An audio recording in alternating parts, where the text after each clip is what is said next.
Här kommer vi direkt in i en avdelning där det har hänt jättemycket. Frukt- och grönsaksdisken. Året om finns här frukter och grönsaker från precis hela världen. Detta showroom för stormarknaden. Nästan ingenting av detta fanns här mer än kanske vid juletid om vi går tillbaka till 1970.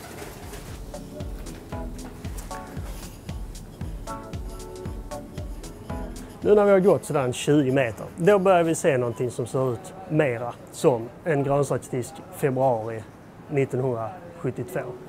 Du har rotfrukterna, potatisen i stora tråg, den gula, den röda löken. Vitlöken tänker vi bort. Den fanns möjligen i en liten hörna i den exotiska delikatesserna. Och så hade vi lite kål och andra saker. Men annars hade vi inte så mycket mer, för vi åt mycket mer i säsong.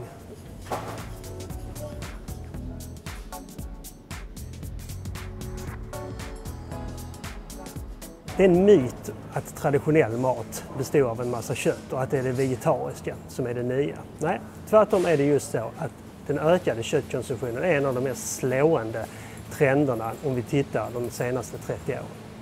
Varför äter vi då så mycket mer kött? Det finns naturligtvis flera orsaker till det.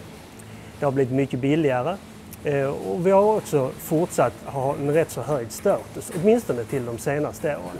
Vi äter helt enkelt mer kött för att vi kan. Men om vi nu äter mera kött så innebär ju det rimligen också att vi äter mindre av något annat. Och det är precis det som händer. Fisken var ju en viktig basföda, basproteinet. Den färska sillen varje tisdag.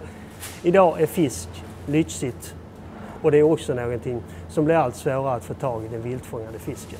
Och vi kan också se att den egna fiskdisken med sitt mångfald faktiskt har ersatts av en liten kyl med ganska få förberedda produkter. Det är helt enkelt så att här har vi antitesen till nästan allt annat. Här har vi fått ett mindre och faktiskt skulle jag säga torftigare utbud. Det mesta har ju blivit allt mer varierat, men ingenstans har produktexplosionen varit så påtaglig som i mejeridisken. Om vi hade stått här på slutet på 60-talet så fanns det ungefär 10 stycken olika mejeriprodukter. Då var du ändå tvungen att räkna 3 deciliter standardmjölken och 1 liter standardmjölken som 2 produkter. Idag finns här någonstans 500-700 produkter, lite beroende på hur man räknar. Det är inte bara det att avdelningarna har svällt, det har också tillkommit helt nya avdelningar. Här har vi en avdelning med alternativa produkter, fritt från till exempel gluten, soja. Och här är lite av en vattendelare. Är detta symbolen då för ett individualiserat ätande där vi består av en gäng curlande individualister som fullständigt tappat förmågan att äta tillsammans med andra? Så enkelt är det inte riktigt i alla fall.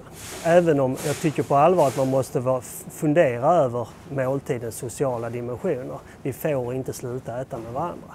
Men det är faktiskt så, för den som lider av celiaki, glutenintolerans, så kan de här produkterna vara enda möjligheten att faktiskt dela en måltid med andra. Så att man alla faktiskt kan äta samma sak.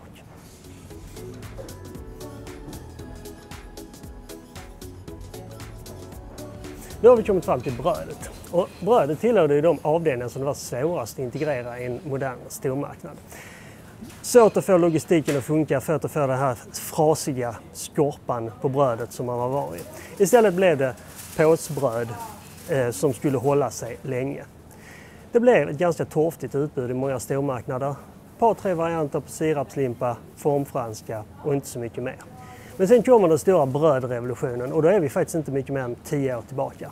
Helt plötsligt tar den nya surdegsbommen med hipstern kräver ett bröd med skorpa, ett frasigt bröd, även i den vanliga stormarknaden. Och då börjar man bygga upp en massa nya fina bröddiskar. Man ska kunna plocka det själv, skorpan ska kunna finnas där, det ska smaka som det gjorde förr. Men det finns ju naturligtvis många olika förr. Och nu är vi i coronatider. Helt plötsligt har något oväntat hänt. Häng med. Öppna brödet med den frasiga skorpan har gått från något rustikt och gammeldags till att bli något farligt. Nu är det påsbröd som gäller igen. Och här har man till och med gjort något kul av det. En retrohylla med påsbröd och raketost. Var det då bättre eller sämre för? Ja, det får ni väl själva avgöra. Men jag tror faktiskt just idag så tror jag faktiskt att jag tar med mig sirapslimpa och raketost hem. Bara för gamla tiders skull.